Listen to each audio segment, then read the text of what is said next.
Hello, hello. I'm looking very red today. Oh, because I've got this light on. Hang on a second.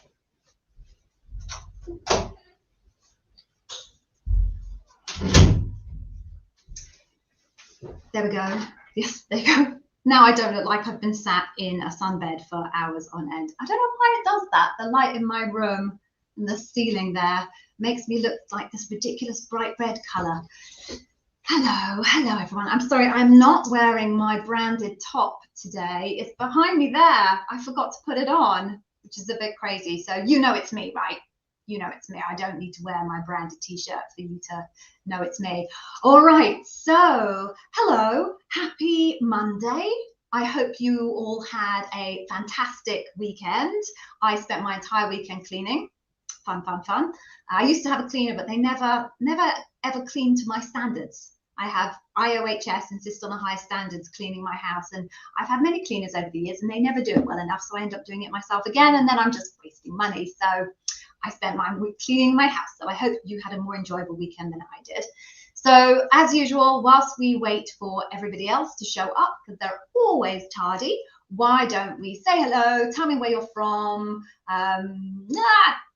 tell me the temperature. I want to know where it is. It's really hit autumn now here in London. I've had monsoon rains. I've got dodgy broadband because the water's getting into my cabinet where my phone line is. So disaster. So hopefully it won't go down whilst I'm online now. So please say hi. So we've got Shivam. Where are you from, Shivam? We've got Mahus is on fire. So hello, welcome back. I certainly remember you from last time. Nathan's back. Hey, Nathan, how's it going? Oh, Shivam, you're in India. Gosh, it's quite late in India, is it not, Shivam? You're 4 hours ahead of me. So it's like 10 or 11 o'clock at night. Is that right, Shivam? My house is on fire. Oh, you're in France. Bonjour, ça va? Joseph has arrived and he's in Florida. Very nice. I was just talking to my husband earlier on today about booking our trip to Florida in 2023. I'm going to bring the whole family over to Florida. So Joseph, we are coming your way in a year and a half. It's quite a long time to wait. I've been promising my kids for years and then COVID obviously hit. Oh, you're also in Florida, Omi, and it's 18 degrees. Nice. Boston, 58 Fahrenheit.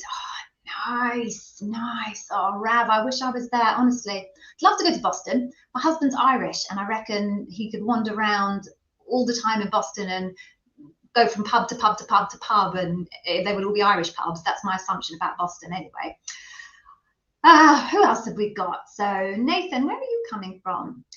Diane Green from Las Vegas. Nice. Definitely plan to go to Vegas one day. It's got to be nice and warm in Vegas right now, Diane, surely. You must have some nice temperatures in Vegas. I'm very jealous. France, I'm sure you're about the same as we are over here, aren't you, in France? Particularly if you're in Paris. I think the weather's broadly the same. There we go. You're in Paris. Bonjour. I love Paris. Fabulous. Oh, it's raining. Yeah, rained a lot here recently. All right, so we're going to kick off. Now, I haven't done any of my promotion for this session for this week because the clocks went back here in the UK yesterday, but they don't go back in the US, I think, until the 7th. That means all of my timings on all of my materials for my promotions are out, and it's a drama to try and recreate them. So I just thought I wouldn't bother doing my promotions. Whoever arrives this week, and we'll just get on with it. So let me do my intro. Small audience at the moment. I expect it will stay as a small audience for the lack of promos, but hey, you got me, I got you. Let's get going. So I'm Gigi. I am the Amazon interview whiz, although clearly I'm not wearing a jumper that proves it. Here's the proof. Here's the proof that I am, in fact, Gigi, the Amazon interview whiz, if you didn't know that already. And I worked for Amazon for years as a senior leader in Europe. Whilst I was there, obviously, I was interviewing as every other Amazonian does, but in particular, I was a bar raiser. If you don't know what a bar raiser is, they're basically a highly trained and qualified group of people who have the ultimate say as to whether someone gets hired or not. They are always in a loop, which is the final stage of interview. Main advantage of being a bar raiser is everybody else really only interviews around their own skill set area. A recruiter will only ever really talk to candidates and interview either if they're interviewing to hire in their own department, recruiters, or their own specialty. So whether it's product managers, SDEs, vendor managers, whatever, they'll really only experience within their own particular little world. Same with normal interviewers. If you're in finance, you'll probably only ever interview anybody in finance. Maybe you'll interview somebody for a support team that you work with, say marketing, but generally most people only interview in their own country and for their own specialty. When you're a bar raiser, you interview pretty much any job function possible in the organization. You can interview tech and non-tech, although you tend to have your own specialty area, and you can interview on any country around the world. So I've interviewed France, Spain, Germany, Italy, Turkey, Japan, North America, Canada, Mexico, the list goes on. In terms of skill sets, SDEs, software development engineers, loss protection managers, vendor managers, finance managers, communications managers, the list goes on and on and on. Gives me a very unique perspective of the Amazon interview process, which is very wide and varied. People think it's very fixed and clear. It's not, it's very wide and varied. And I've hired hundreds of Amazonians, so I really know what it takes to get hired at Amazon. When I was still at Amazon, I launched my YouTube channel because I felt that there were a whole bunch of people out there who were able to afford one-to-one interview coaching, which is pretty expensive, and a whole bunch of people that couldn't, and it was very clear the people that had it and didn't have it when they were interviewing. So I launched my YouTube channel after leaving Amazon. I extended that out a bit, and I've created my own set of what I would say is affordable digital courses that will teach you everything you need to know to get hired at Amazon, and I will give you an incredible freebie at the end, so please stay on until the end and you can have a freebie that I promise you, if you're interviewing at Amazon, you will absolutely love. So I think that's everything I need to say for now. What I'm going to do today is, honestly, I'm ill prepared. I just came off another meeting, so I'm not going to do the key subject, which I did last Wednesday. I'm going to hold today just for Q&A, and then I'll do a key subject on Wednesday, and then normal Q&A following on from that. So today is all about your questions. So please just ask your questions in the column along the right.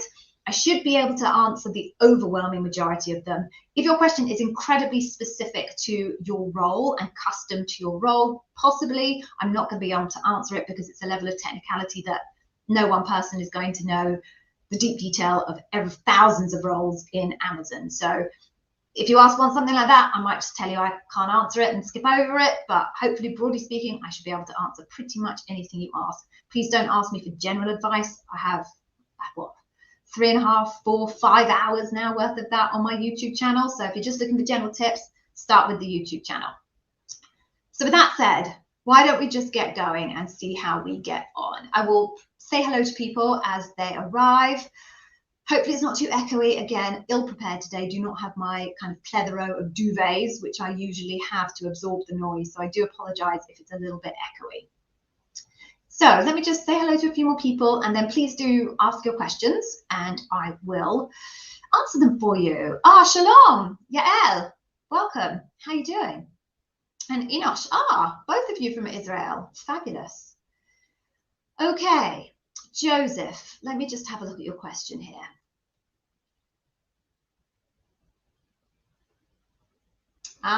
Hey Joseph, you're a boomerang.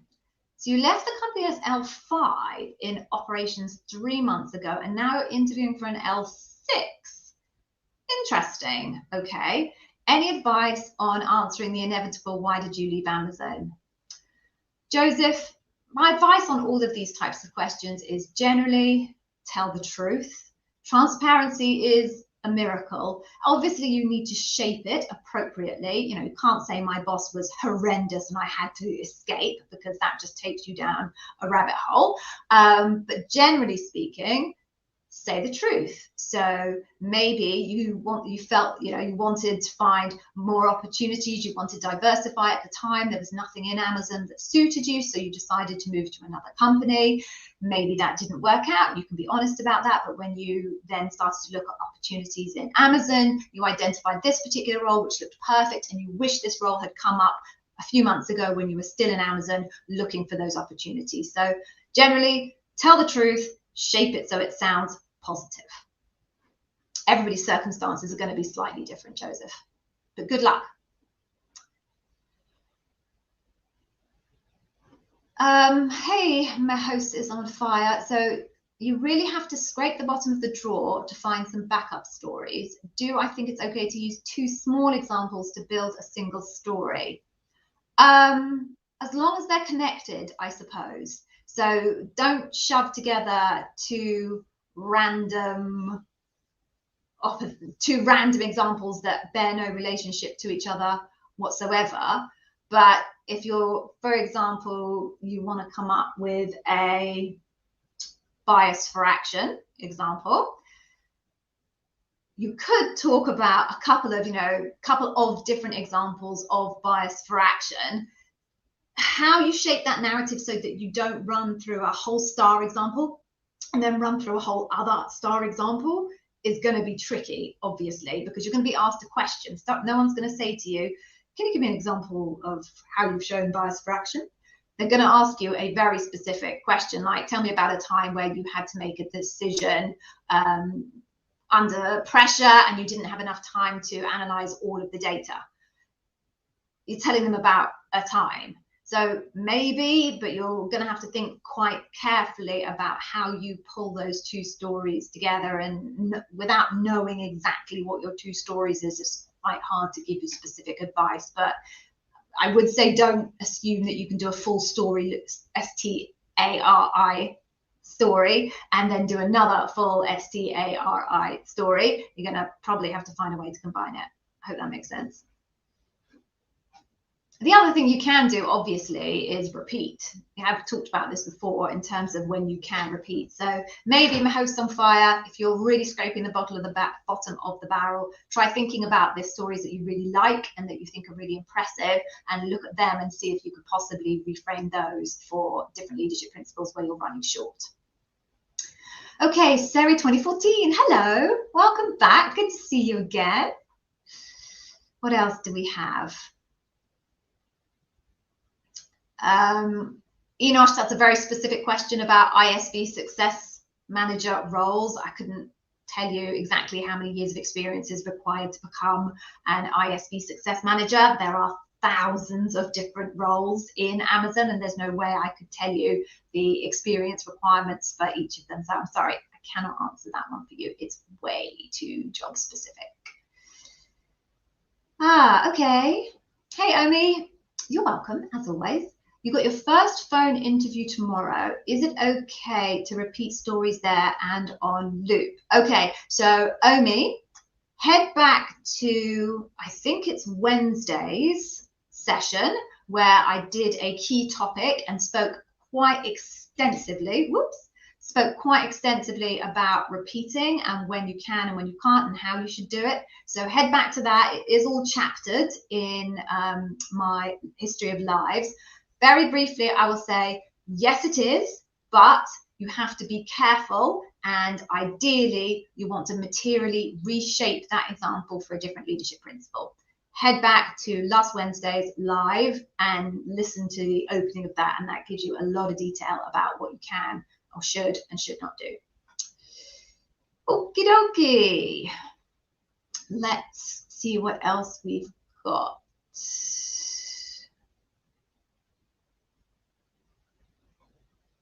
Oh, Seo's back. Hey, Seo. Have you not started your job yet? I mean, you're welcome to keep coming back, don't get me wrong, but shouldn't you have started? Or maybe you had 3 months notice, so maybe it'll be a while. But welcome back, Seo. It's always lovely to see your little face and your name pop up. Thank you for the support. I appreciate it. Hey, Joseph. Okay, so the reason you left was mainly in the opportunity as an external. So do you know what, Joseph? I would simply tell the truth there and say an opportunity appeared. It looked like it was a great opportunity. You made the change, but as it turns out, as with many things sometimes in life, it didn't work out the way you were anticipating that it would, and therefore you're now looking to return to Amazon. That's like, it happens to people all of the time. I wouldn't bother pretending otherwise. You may just need to be prepared for a follow-up question. What were you expecting and what did you not get? So just be a little bit prepared for that. But broadly speaking, Joseph, just be honest. You thought it was going to be something. It turned out not to be that. So rather than waste your time spending months and months in a role that isn't going to take you in the direction that you want to go in. You're taking ownership of the situation, you're being proactive, and you're looking to come back to Amazon. Fair enough. I would be quite comfortable with that as a response if I was your bar raiser. Okay, what else do we have here?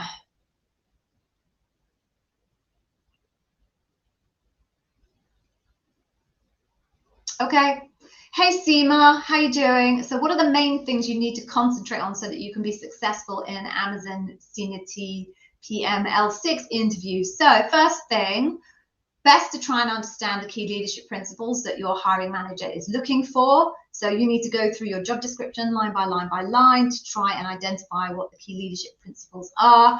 You can check back on my lives. I have 2 recordings of me breaking down job descriptions. Don't know if I remember doing a TPM one specifically, but if you go back and check out those recordings, you can learn how to do it yourself. I do offer a service where I'll do it for you, but go check out the recordings first. That's the first thing, find out what the leadership principles are. Second thing I would say for an L6 is scope and complexity. Most candidates fail their Amazon interview process because simply the examples they give do not have the scope and complexity that the interviewers are looking for. So try and, number one, give the biggest examples you can in terms of your career. Try and think of the most impactful, complex examples that you can. What I tend to do when I'm trying to understand scope and complexity is I will speak to the recruiter and I'll ask them key questions to the recruiter about my particular discipline that help me understand the scope and complexity of a role. So I'm a marketer, so I would ask questions around how many campaigns might I be running a year, how many languages do I run those campaigns in, how many channels do I run those campaigns in, how many people in my team, how many different media might I be using at any given point in time. All the types of questions that would help me understand how complex the job that I was going into. So that's the other thing I would suggest, is that you try and find out the scope and complexity of the role so you can make sure that your examples match that scope and complexity. And then, of course, the last thing I'm going to say to you is you need to understand the STAR model so that you can explain your example in a nice, clear, concise fashion, taking your interviewer clearly through the story. So those are the 3 things that I would suggest to you, that I would suggest to anybody who was going into an Amazon interview. So good luck. What else do we have? Okay, John. Hello, John. I don't think I've seen you before, so welcome if this is your first time, John. You recently did an interview with Amazon, but you choked during the interview. You've done the online assessment. Does that mean you're initially qualified for Amazon roles? Don't think I understand the question, but let me just clarify for you what the online assessment is. There are lots of different online assessments, by the way, but I'm going to assume that you've done the kind of the standard work style online assessment, which I have a video all about on my YouTube channel. So the standard online work style assessment is a filter. So it will be given to candidates before anybody interviews them. It's based on understanding what some of the most fundamental leadership principles are that would indicate a successful Amazonian. There are 5 buckets that effectively candidates get sorted into based on their score. The bottom bucket, candidates who fall into that bottom bucket are not allowed to be interviewed. They are rejected. The remaining 4 buckets, it's up to the hiring manager and the recruiter to decide where they want to draw the line in terms of who they will and won't interview. So if they wanted to, they could say, we'll only interview anybody that's scored in the top bucket. They might be missing out on good candidates if they do that, but they can make that choice. Or they might say, we'll interview anybody that isn't in the bottom bucket, because the bottom bucket is automatically dispensed with. So pretty much you filter out a whole bunch of people who kind of programmatically, data would suggest would be very unlikely to succeed in the interview process and as an Amazonian. At that point, you are then eligible for interview and you start going through the interview process. So if you've done the online assessment, John, effectively, it means that as long as you weren't in the bottom bucket, which I assume you weren't because you choked at an interview, which means you made it through to interview, it basically means that you qualified to be interviewed. imagine that next time you try to apply, you might find yourself having to do that online assessment again. Don't know that that's definitely the case, but I would hypothesize it probably is. So I hope that makes it clear to you and is helpful for everybody else in terms of how the workstyle online assessment works. Oh, good question, John. Hey, John, how you doing? So any idea if Amazon is asking questions on the 2 new leadership principles? So I ran a bit of a poll for my Amazon Interview with Academy members. So that is my paid for digital products. And not a single one of them believes they had got a question on the 2 new leadership principles. Now, bear in mind, there's quite a lot of overlap in those leadership principles. So strive to be Earth's best employer tends to overlap, unsurprisingly, quite heavily with hire and develop the best. Also earn trust, it overlaps into that one. Success and scale brings broad responsibility. Doesn't overlap so much, but there is quite a lot of overlap. So based on what I understand from my candidates, nobody believes that they were asked either of the new 2 ones. I've also had a number of candidates who were specifically told by their recruiters not to prepare for those 2 leadership principles. So I cannot tell you definitively that no interviewer is ever asking those leadership principle questions, but all I can tell you is I have had no information back, having requested it from my Academy members, to suggest that anybody was asked any of those new leadership principle questions. So I hope that's helpful in some fashion.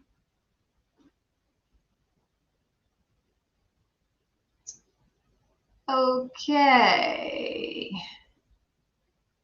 So Mario, what kind of questions might someone expect about Bisa For Action?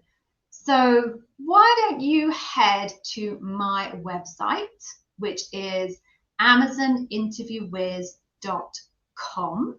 I will say that again, amazoninterviewwiz.com, and check out my blog. In my blog, there is an article about the Amazon interview question bank. I basically trawled the web to find examples of questions that have been published on other people's websites, pulled them together and put them in my blog. So you can see what types of questions you might be asked about Bisa For Action. That's definitely all pulled in from other public websites. I did not write that information myself, but there are plenty of different websites around the web who know and have identified and have been told of potential interview questions. So there's some of it's trash, by the way, so don't believe all of it. I was able to go through all these different sites and get rid of the trash because I understand the leadership principles better than almost anything I understand in my life, which is saying something. I got rid of the trash for you. So please do just head to my website. Again, amazoninterviewwiz.com. Go check out the blog. I think I call it interview guides actually on my website on the navigation, and you will find plenty of helpful information there, Mario. Okay. Seri 2014, is that half of a question? I'm just looking back up to see what else you've said. You've said, hi, Gigi, and then I can see, Gigi, when you knew you were where, prepare for your interview. Don't understand the question, Seri 2014. Could you just ask it to me again a little bit further down, and I will attempt to answer it.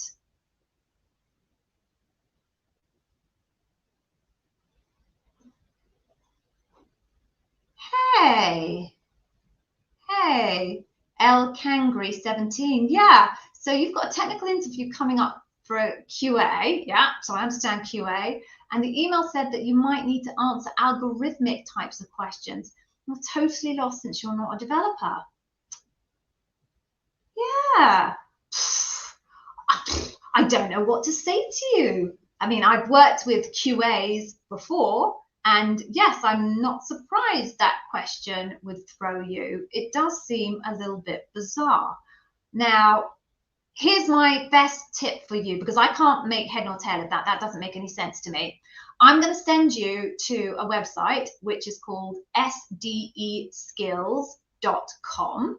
Now, sdeskills.com is a group. It's a non-profit organization. Basically, it's a whole bunch of SDEs, QAs, solutions design engineers, software development managers, all getting together and working together on SDE and kind of development skills. Now, I know you don't need those skills because you're a QA, although maybe there are some QAs there as well, but it might just be worth going to that website. It's a Discord platform, so you could hop into their Discord chat, pose that question, because there'll be a bunch of people there who are SDMs and engineering leaders in multiple FANG companies.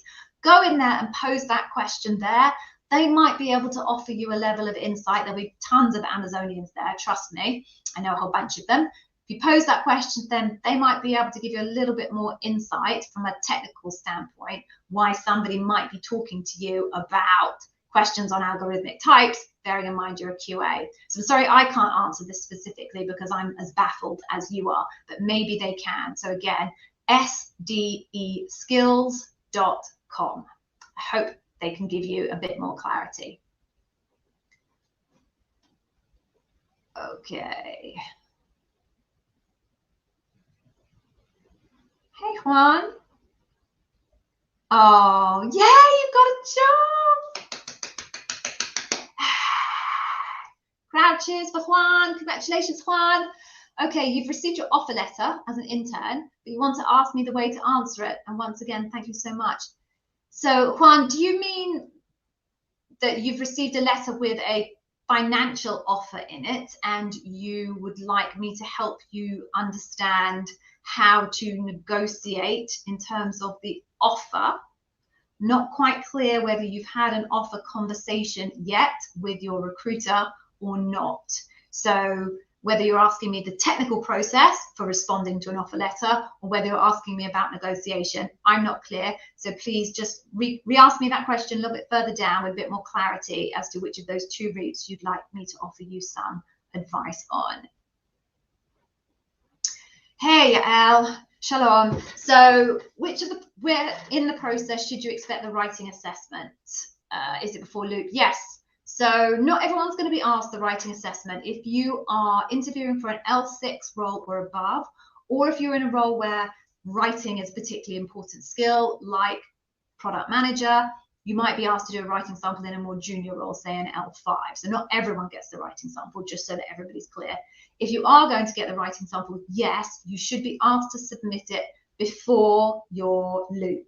Now, sometimes process breaks down and recruiters forget to send out the request for the writing sample. So if your loop is coming up and you have not yet had a request from your recruiter and you think you qualify based on what I was just saying, just ping your recruiter out and ask them, should I be doing a writing sample? As a bar raiser, you shouldn't actually allow a decision to be made to hire a candidate or not until you've seen the writing sample. So what can happen if you don't have one, and this has happened to me before, is we made a interim decision at debrief on the basis that I would then get the writing samples, and as long as I and the hiring manager were happy with the writing sample, we would then go ahead and offer the candidate. But that's really not the way around you want to do it. You want to have everything there for you. So if you haven't got the writing sample request yet and you think you should have done, please reach out to your recruiter. Sometimes these things just slip through the net.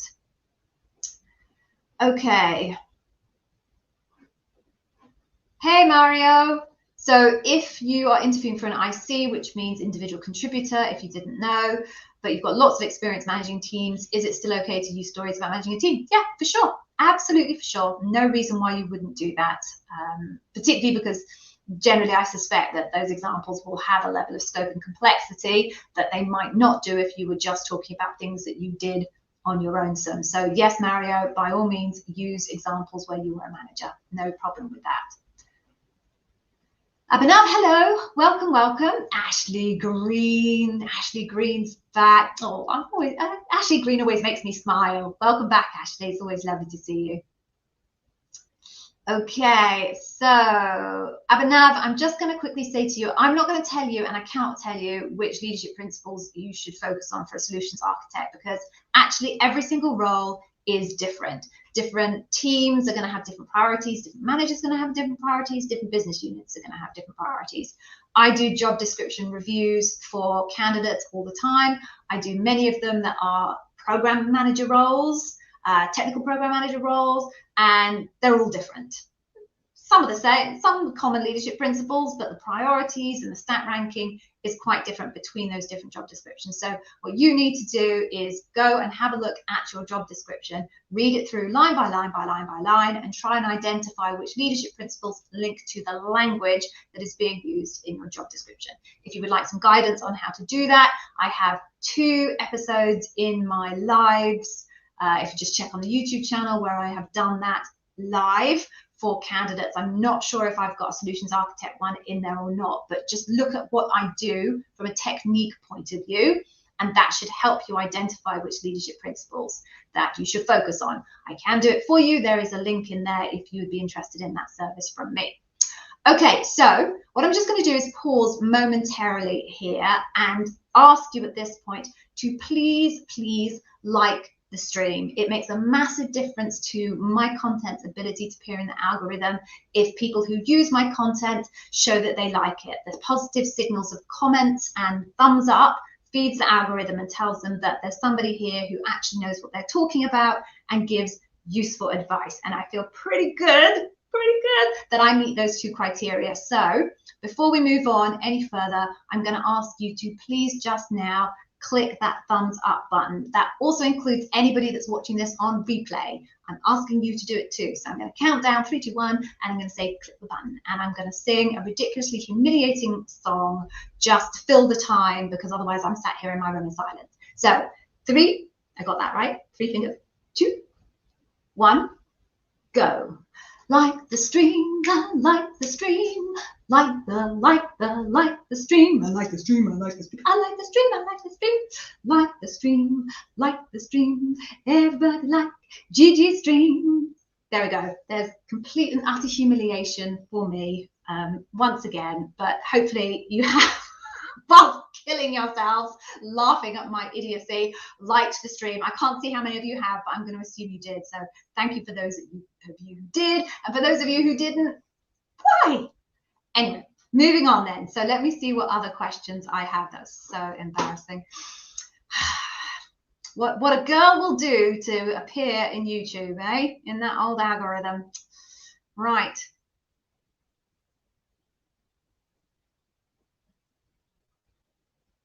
All right, Ashley. Yeah, sure. Okay, Ashley. Yeah. So can I tell you what the panel is looking for in your answers during the debrief? Okay.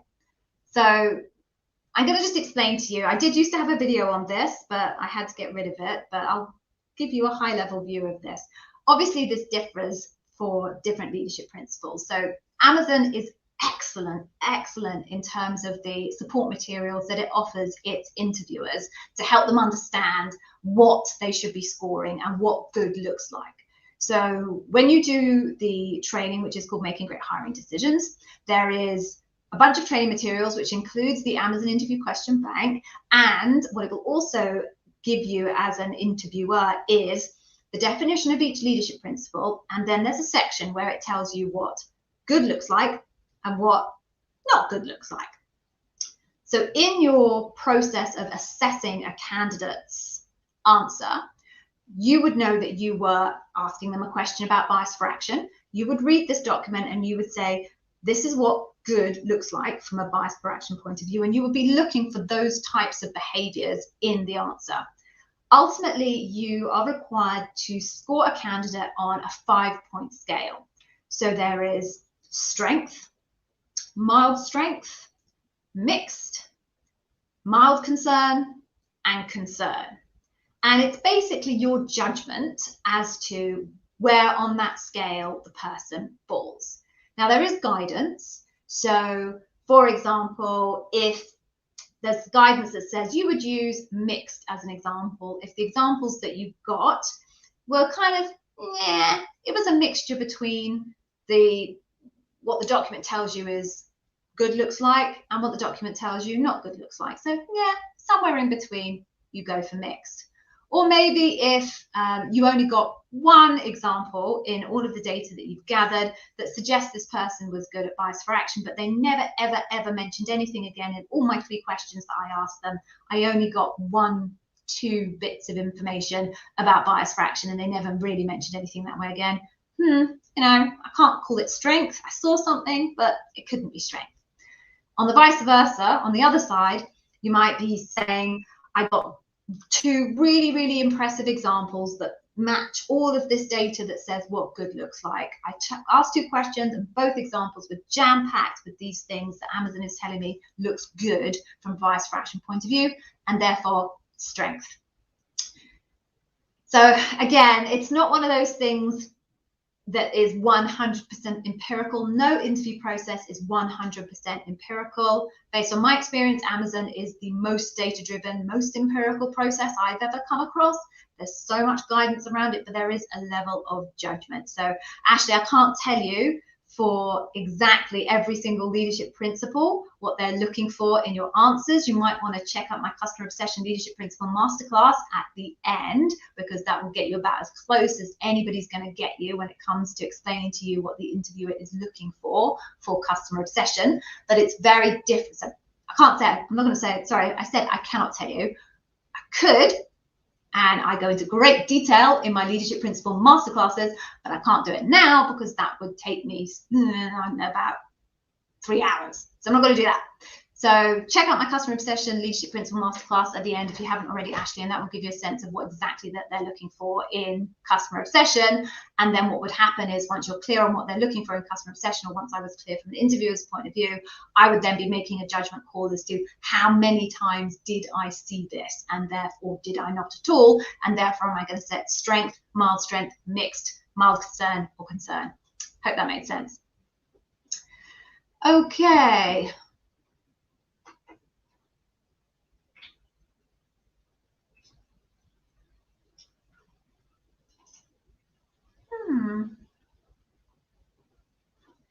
Seema, you were trying to buy my 16 Leadership Principle Facet course from Interview With. However, the course is not available. Would I be able to provide it anytime soon? You can see masterclass and individual ones. Ah, you want to buy all 16. So you should be, Seema, you should be headed towards the ultimate package. So go back to my website, see if you can purchase the ultimate. Please, Seema, if the ultimate package isn't working, and I'm going to test it after I get off here, can you ping me in LinkedIn? You can find me Gigi the Amazon Interview Wiz on LinkedIn, and let me know if you're still struggling, and I will find a way of making it available to you. So go check out the Amazon Interview Wiz Academy.com. I will put the link up at the end, and go for the ultimate collection. That has everything in it. I'll check it when I finish here to see if it's working. If you still can't get it working, please ping me on LinkedIn, and I will sort it for you manually. Thank you for raising that, Seema. Okay. Diane, what a loaded question.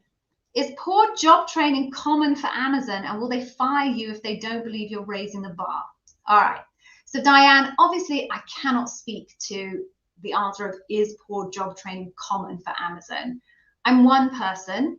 I've had my experience of the training that I received at Amazon, and the training that people who worked for me received at Amazon, and the people that I worked alongside with at Amazon. But Amazon employs like over 1 million people. Well, no way the sample that I will be able to share with you is anywhere near representative when you're talking about a total population of over 1 million people. So I can speak to my experience, and my experience was not that I received poor job training, or certainly the people that work for me, because there's no way I would let that happen to my team. So my only answer to you on that one is that's not a problem that I ever experienced. Now, of course, that doesn't mean to say that that problem doesn't exist, but I simply don't have a representative sample to be able to say one way or the other. And will they fire you if they don't believe you're raising the bar? Okay, so Diane, like any organization, there is a performance management process. You would have the same if you worked for KPMG or any other organization, quite honestly. And you will have goals and you will have targets in those organizations, and they would expect you to meet them. If you don't meet them in any major organization, you will then have some kind of a performance management process where somebody will talk to you about the gap in your performance, what you need to do in order to be able to bridge that gap, and they should work with you on a plan to help you build the skills in order to be able to bridge that gap. That's a very standard performance management process in any organization. Definitely that exists at Amazon. If an individual is not able to operate at the level that is expected, in the same way as with any other large organization, one as a manager would end up having a conversation with this person to say, are we going to get to a point where we as a pair believe that you can achieve the performance expected of you?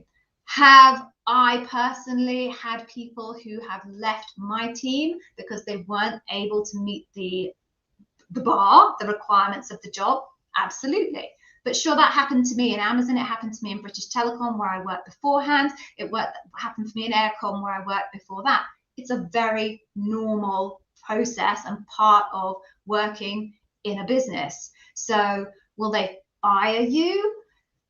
There are different laws in different countries about what you can and can't do in terms of letting somebody go. The laws here in the UK are incredibly different to the laws in the US. So I cannot speak about that at a completely macro level, but you can expect, Diane, as you could expect if you were in any organization, to have goals, to be expected to meet that goals. And if you're not meeting that goals, to have a conversation with your manager about how you can achieve that goals. And if you can't, after a period of time, prove that you are able to perform the job, then surely you would expect a conversation that says, if you can't deliver the results, this is probably not the right place for you.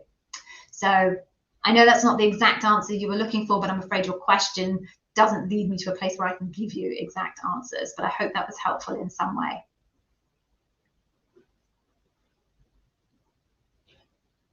Okay, what else do we have here? Woo, loads of questions. I love it when we have loads of questions. It's exciting. Yeah, Tracy, yes. This is an easy one. This is a much easier one.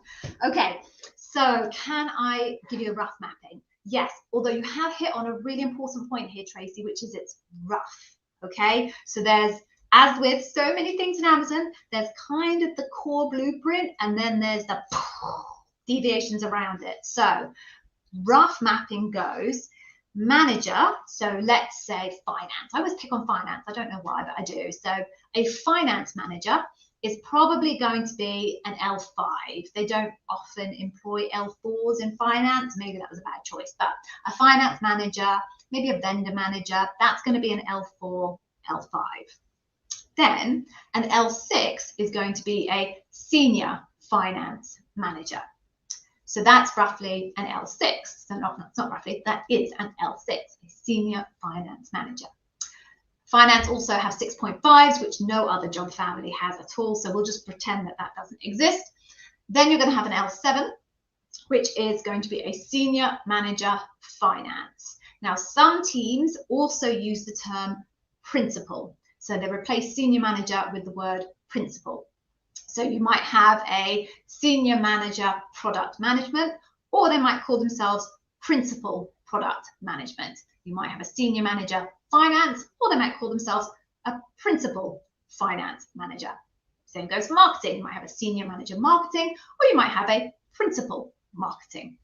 Then you're on to directors. That's generally consistent. That's an L8. Then if you're going up to L9s, you're talking about senior vice presidents, and so on and so forth until you get up to 12, which is Andy. Used to be Jeff, obviously, it's Andy now. I don't know if Jeff is like 13 now, I'm not sure, but Andy's the peak. So I hope that helps. But that said, you'll see loads of job descriptions that don't come anywhere near that. Sometimes that's because those types of job titles don't make a lot of sense in the outside world. So as a marketer, if I was hiring a lifecycle marketing manager, for example, I would call them a lifecycle marketing manager. They could easily be an L6 or an L5, but I'd use that title because I'm looking for someone with experience of lifecycle marketing. So that's kind of the core concept, but there will be loads of job descriptions and job titles that don't reflect that unhelpfully.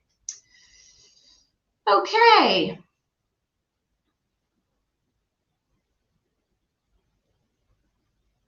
Okay, yeah. Hey, Luciana, hello. So you passed the interview panel with a FANG company. So, okay, so I'm going to assume it's not Amazon. Otherwise, you've said Amazon. So with a FANG 2 months ago, the position was put on hold. Should you continue to follow up with the recruiter? You see the company hiring a lot. What should you do?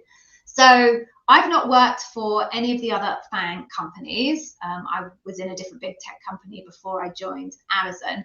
What I can tell you is that in Amazon, and I'm sure it's more or less the same in these other FANG companies, because generally they have very, very similar policies. In Amazon, the data that was gathered for your position is valid for 6 months. So if there was another role that you were really interested in, that recruiter could use the data gathered in the last interview process if it's within 6 months, and maybe just get you to have a conversation with the hiring manager for the new role. Or Amazon sometimes does something called a mini loop where you only meet 3 people. So assuming that that's a similar policy in the other FANG companies, then I would say yes, keep contacting the recruiter from the last time you had a job with roles that you think are still attractive to you. And when you apply to any other roles, if you don't go directly to the recruiter and you just want to apply directly, if there are opportunities in the application kind of forms, for lack of any other language, you might mention there as well that you had a positive outcome for this role a couple of months ago, but the role was put on hold. But yes, I would always say if you had a positive outcome, chase, chase, chase. Right? No one else is going to own your career the way you're going to own your career. And that data will only be valid for a certain period of time. As I say, in Amazon, it'll be valid for 6 months. Other FANGs, it might be slightly different, but that's what I would, I keep banging that. That's what I would do if it was me. I would chase. No one's going to own your career like you were. Good luck. I hope it works out for you. Hey, Karen. Okay, how many examples should you plan for? Okay, so this is a really difficult answer. And it's as with another one of these things where people will tell you, oh, I realize that you can only see half my face. There you go. So other coaches might be a bit more definitive than me and say, you will only get this. There's so much variation. That's not true. So I know I sound a bit fluffy sometimes, but that's because I'm telling you the truth rather than I'm just trying to tell you something that's exact to make you think that I know what I'm talking about. So generally, from a bar raiser point of view, my expectation is that interviewers would ask a minimum of 3 questions, because that gives a good breadth of data to make a decision on. That would be my expectation as a bar raiser. The truth of the matter is some interviewers only ask 1 question. Other interviewers can get up to 5 questions. They might only ask 1 because it's such a big, meaty, interesting example. They just keep going and going and digging and asking more and more follow-up questions. On the other end, they could easily ask 4 or 5 or even 6 if the examples are really quite simple examples and they can't think of material follow-ups and the candidate doesn't spend a very long time talking about their examples. So it could be anything from 1 to 6. The ball is a little bit in your court, because if your examples are very simple and shallow, you're going to end up being asked more questions in order to fill up the hour. If your example seems very complex, then your interviewer might just keep going and going and going on that example. But I would plan for, if it were me, to be prepared to be able to cover off maybe 4 in an interview, and hopefully you'll get less. But if you have built enough examples for an average of 4, then when some interviews are less and some interviews are a bit more, on average, you should be okay in terms of the number of examples you've got available to pull from. I hope that helps.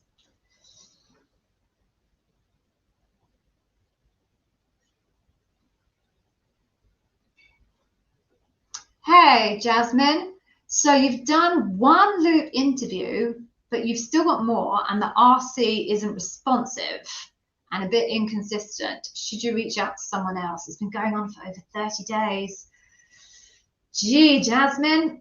So if I were you, I'd try and speak to the hiring manager. If you've made it to loop, I would hope that you have already met the hiring manager in your early rounds. If you have, reach out to them and try and get them to get engaged and help you solve this problem. If you don't know who the hiring manager is, I would still be reaching out to the people you have already had your interviews with. So you should have their names, I hope. LinkedIn is probably your best passage to those people. So that would be my best recommendation, because there's no point in reaching out to random recruiters. Like, some of them will never, don't know each other, will never know each other, and work in business units a bazillion miles apart from each other, and you'll never know it. So you're best to try and focus on the area that you're interviewing for, which is the people that you've already spoken to, ideally the hiring manager. I hope that helps.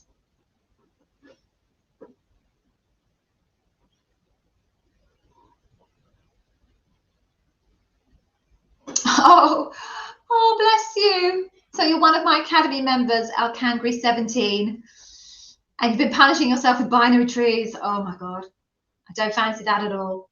Go check out those people at sde.com, skills.com. They will give you some tips, I'm sure. Okay, Alison, you've got a multiple part question here, Alison. All right, everybody, give me 2 seconds so I can read Alison's multiple part question. Okay, you're sorry about the multiple part question. You've obviously, maybe you've seen this before and seen how these multi-part questions throw me. So you've got an interview for a brand specialist. Okay, I'm going to pop this up. I hope I don't regret doing this, because I haven't read the rest yet.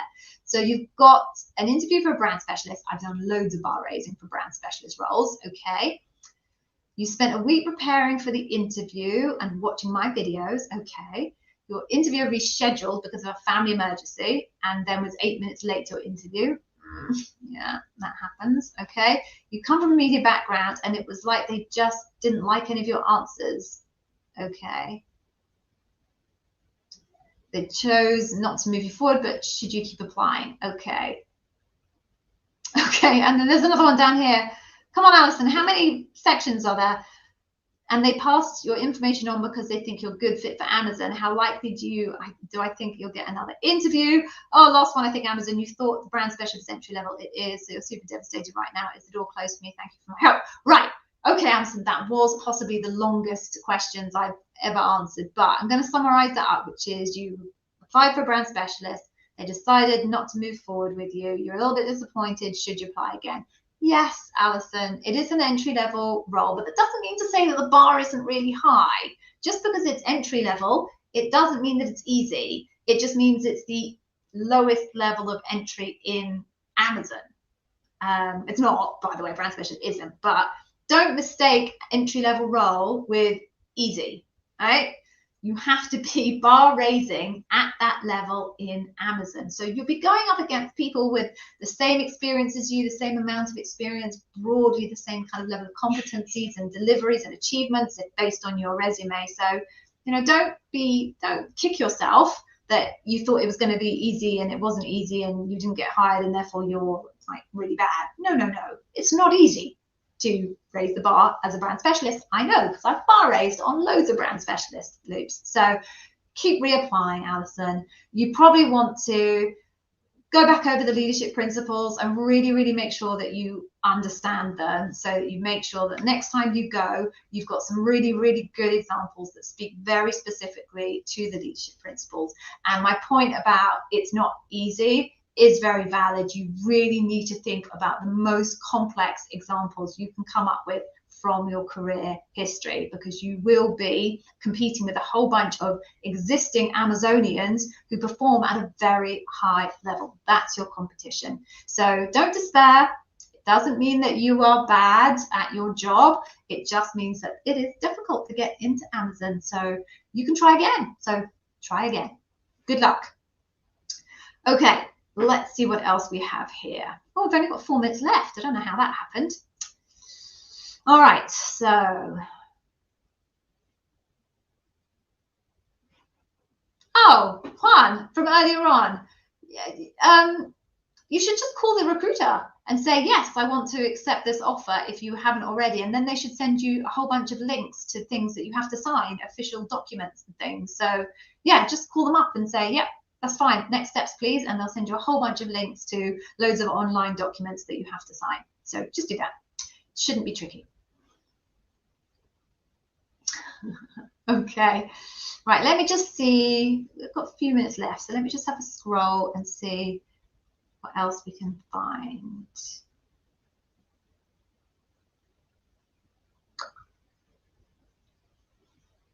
All right. Okay, I'm going to do this one. I get asked this all of the time.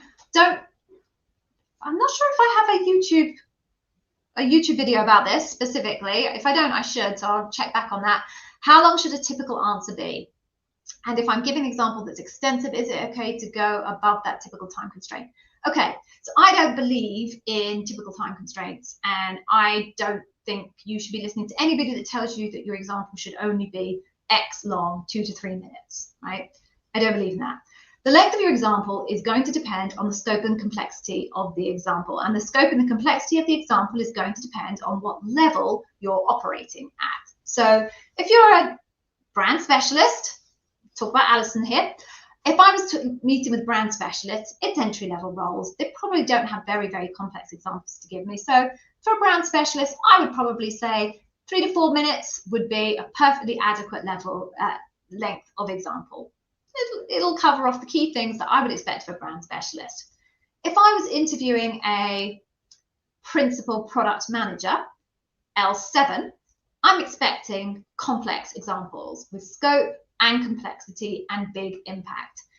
For that L7 to be able to articulate to me an example that is big in scope, got lots of complexity in it, it's going to take longer than 3 or 4 minutes, because if it didn't, how could they possibly articulate all of the behaviors that they demonstrated in a big scope, complex example? So for an L7, I'd be looking for an example that was probably somewhere between, I don't know, 7 to 10 minutes long by the time they gave me everything that I wanted to hear in terms of the context, so I understand it, and the behaviors that they demonstrated. So if I was to summarize, somewhere between 3 and 10 minutes, just doing your star example, depending on depending on the level that you're interviewing at and the complexity of the example. I think if people who are L7s try and shove their examples into 3 to 4 minutes long, they're going to disappoint themselves, because there's no way they'll be able to give the level of detail and complexity needed to articulate the behaviors that are expected of an L7. If an L4 gave me an example that was 8 minutes long, I'd be surprised, and they would probably be repeating themselves a lot and rambling and not being specific. So it's a broad window. Mohammed, you're going to have to decide where in that window the example that you want to share fits. Write it down, and then what you want to do is read it line by line and ask yourself, is this context? Must the person understand this in order to be able to understand my story? If the answer is no, if I never mentioned this, it wouldn't make any difference for understanding, get rid of it. If the answer is yes, I must tell them this or they won't get what the hell is going on, keep it. Other question you need to ask yourself is, does this demonstrate a behavior? Does this demonstrate what and how I did something? If it demonstrates what and how you did something, keep it. If it doesn't demonstrate what and how you did something, get rid of it. And through that process of editing, you should get the right length for your example, whatever length that is. I hope that helps. Okay. Oh, John. Oh, thanks. Ugh, that's really nice of you to say. So I just had to show that to everybody because, oh, I'm blushing. I never blush. That's funny. Thank you, John. That's very, very sweet of you to say so. I'm going to take another pause at this moment, actually. I'm not going to sing again because that was just too humiliating. But please, if you haven't yet liked this stream, I put a lot of effort into this channel. So many people I know get great value from this. I'm sure, and I hope you do too. in return for my efforts, please just do the very, very simple thing of just giving a little thumbs up to this stream, both if you're live and if you're on replay, because it all adds up as far as YouTube algorithm is concerned. Thanks, John. Oh, that's nice. All right, I'm going to pick one more question and then we are at time. Okay.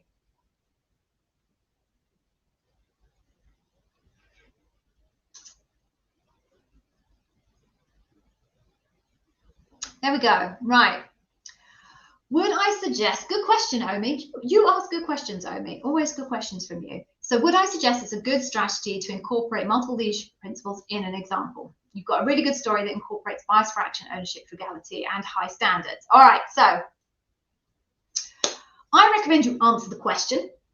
That sounds a bit simplistic, but I recommend you answer the question that's asked, okay? Now, the whole point of preparing examples using the leadership principles is so that you have a good bank of questions available to you, so that when someone asks you a question based on the leadership principles, it is a high probability that somewhere in your bank you have an example that speaks to that question. All questions are derived from the leadership principles. All of your examples are derived from the leadership principles. So although you have not matched them 100%, probability is, because they come from the same place, they're likely to match up. So that's the first thing, answer the question. The second thing is, if you have a story that is really impressive and could potentially cover multiple leadership principles, then identify and create a way of reshaping that example based on different leadership principles. So if you were asked a question about bias for action, you could use this example for bias for action. Now, if it's got other elements in it, they'll come out. They'll come out anyway in the course of you telling the story, but you'll be particularly focused on the bias for action elements. Or you could prepare it for ownership. Craft a way of talking about it for ownership that particularly focuses on the ownership elements. The other elements will come out of it. They will bubble up anyway because it's part of the overall story. But what you don't want to do is just say, I'm going to create an example that's packed full of bias for action, ownership, frugality, and high standards, and whichever question anybody asks me in bias for action, ownership, frugality, and insists on the high standard, I'm just going to roll out this narrative, because then you won't be answering the question. So prepare examples so that when you are asked questions, you can go through the Rolodex in your mind and find the example that matches that question best. Guessing the leadership principle is very high risk unless you are very, very well trained on the leadership principles. Okay, so on that note, thank you everybody. We are at time now and I have to go and get my dinner. It's dinner time here in the UK. But before you go, please go to the AmazonInterviewWizAcademy.com. There you will find, totally for free, my Customer Obsession Leadership Principle Masterclass. It teaches you the 4 facets of customer obsession. You might not know this, but all of the leadership principles have multiple facets. I created this concept of facets based on my very deep understanding of the leadership principles. It's unique to me. Nobody else does this, or if they do, it's because they copy me. But each leadership principle has different nuances in it, and I call them facets. There are 4 in customer obsession. So it will teach you all about that. It will also tell you what the interviewer is looking for, back to Ashley Green's point. And if you are able to demonstrate those things across both the questions they ask you, or one of the questions they ask you, but if you're able to demonstrate those things, they will be able to, what's the word I'm looking for? Calibrate, that's the word I'm looking for, calibrate you as strength. And it will also give you a view of a mock interview. So me interviewing me, different hair, makeup, you would never realize they were both me.